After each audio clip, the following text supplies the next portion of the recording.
Hi guys, welcome everyone. Today we have a special guest, one among the DV lottery winners, Carla.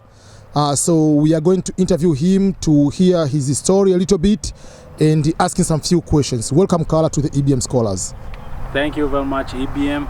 Yes, as EBM has already explained, I am a DV lottery of 2019, and I moved here with my family in November 2019.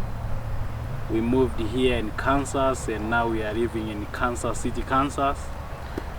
Yeah, so we have a lot of questions. Let me start very straight to number one question. What was your, I know the excitement of knowing that your family is among the winners. First of all, is green card lottery real or is something fake? Because some people are still fearing, oh, this is a fake, people don't win. Can you say something about that? Actually, yeah, as you have explained already, DV, a lot of people are asking like if these things is real or not real, but actually this is the real thing, and that's why I'm here. So yeah, a lot of people are curious because they get lost in internet, because internet has a lot of things, has a lot of website, but you have to choose the right one. So if you choose the right website for this program, I think you will get to understand, and you have to just read, as you know, you have to be careful in reading the information provided there, so you will get good information to know if it is real or not. But yeah, it is real, and I've been, meeting some few friends who are also green lottery winners. Yeah. Another question is, what was your interview like? People are some getting scared, but what was your experience? How long was it your interview, and overall, how was the conversation until you were given the visa? Okay, after winning green card, the next step was to apply for a visa. That means everyone who wants to come to United States, you have to do an interview. They have to know your background, they have to know you before they let you in. So the interview was not that difficult compared to other visas we usually hear about. For example, tourism visa, students visa, it's usually different from this. The reason why this program is run by a government, so it's within a government institutions. So if they choose you, that means everything is run by the government, so there is no private institution associated with.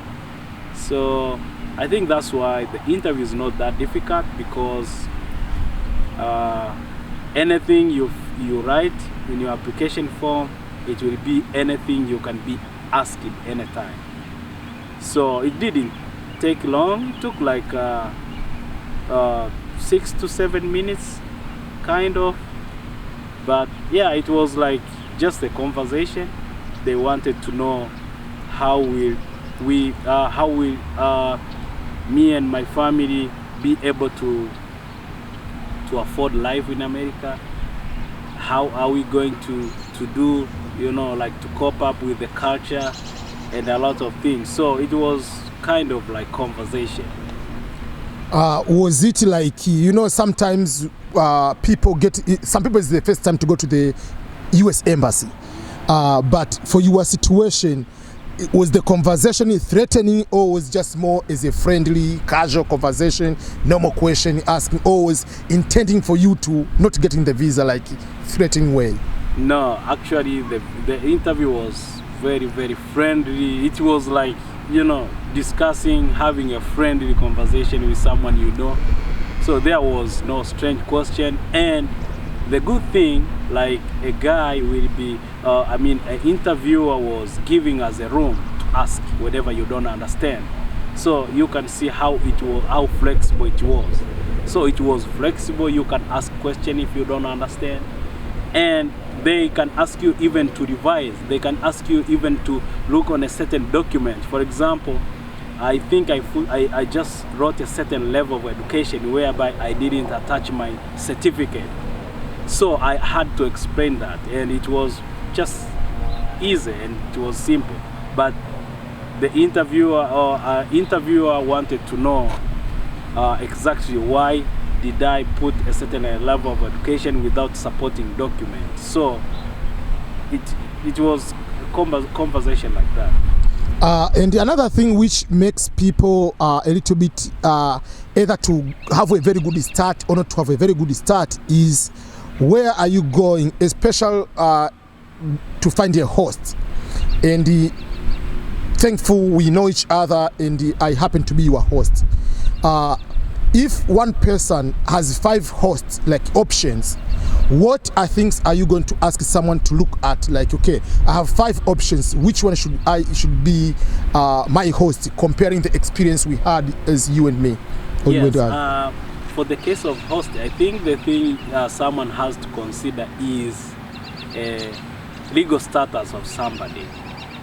Some people, they confuse a host like, you know, like a sponsor or someone who is very rich to host you, but it doesn't take that, you know, level. So what is supposed to be done, you have to make sure that your sponsor is living here in America legally.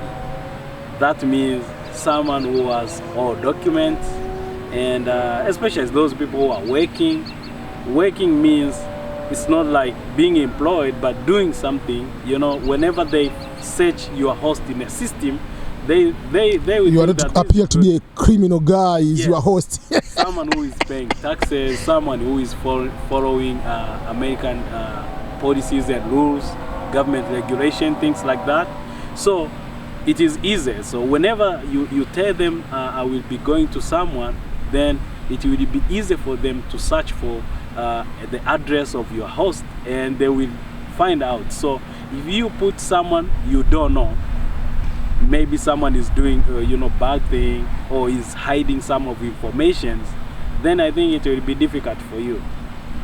Yeah, that is a very good thing. So another question, what was your experience and your excitement the first day you arrived in the United States of America? Yeah, I mean, my first excitement was like we was welcomed when we reached at the airport. That, you know, customer service, that handle, like everyone asking like if you need help. That was a first good excitement for me. I mean, I found out that, you know, people here, they are strangers, but they are ready to help. If you want to know about anything, about any information, they can assist you whenever you enter in the United States of America. And you know, when you have a green card in your hand, if you are a green card winner, they will say welcome to America all the time. Welcome home. Yeah. Yeah. Yeah. Another thing people usually want to know more is about finding a job. Mm-hmm. How do you find a job, especially you are DVLOTTERY winner, you arrive in America? Do you look for the website? Do you go to the local job agents? How does that work? And what type of jobs can you come here from day one? You become a lawyer in America. What is your preparation in mind, and how did you get the job here? Okay, I think getting jobs here is very, very interesting, because whenever you land in America, every place you go, you will see a certain sign, a certain post saying that we are hiring.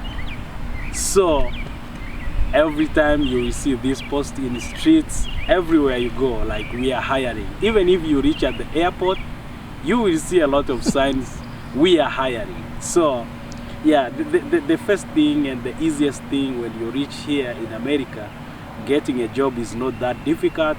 What you have to do, just use your social medias. For example, you can use Indeed. Some people, they use Indeed. Some people, they use Facebook. In Facebook, there is Facebook jobs, you can find contacts for these recruitment agencies. Some companies, they are able to hire you direct. You just have to follow procedures. Yeah, so in terms of employment procedures, this was different from when I was living in South Korea, because I moved from South Korea to America. But you are Tanzanian. Yes. Yeah, people should not think that yes. you are South Korean, black South Korean. Yeah, so I mean, concerning experience, for example, in South Korea, you can drop from the airport and the same day you can get a job, whether it is night or morning. You can go anytime you want. But here in America, you have to follow procedures. First of all, you have to you must obtain social security number, which will help you to get, you know, access to working place. That is the first thing.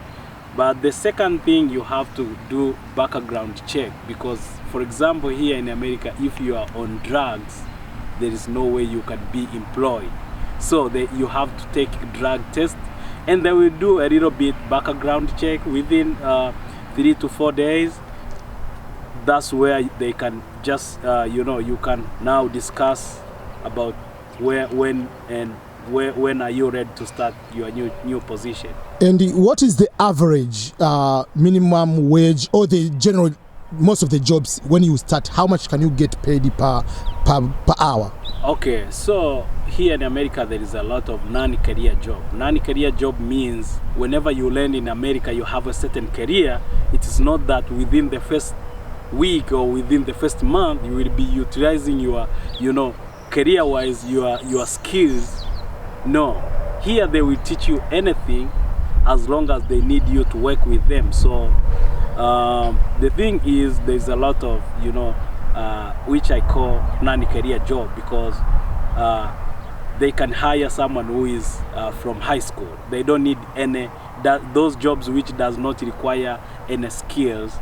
Yeah, here in this state, I think they say this state has, you know, good employment opportunities. So this job starts at least from 16 to 25.